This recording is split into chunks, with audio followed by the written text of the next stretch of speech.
বনে এক রাত নেমে এলো অন্ধকার। জঙ্গলের অন্ধকারে নেকড়েরা বলল, আমরা আলো তৈরি করব।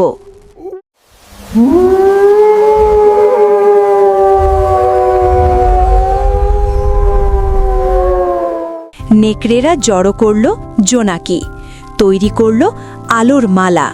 দূর হলো বনের অন্ধকার।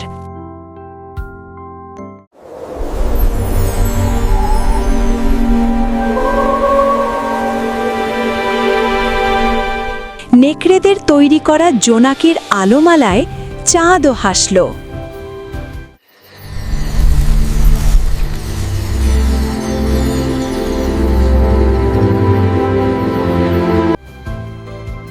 এই গল্প থেকে শিখলাম, মন চাইলে অন্ধকারেও তৈরি করা যায় আলো।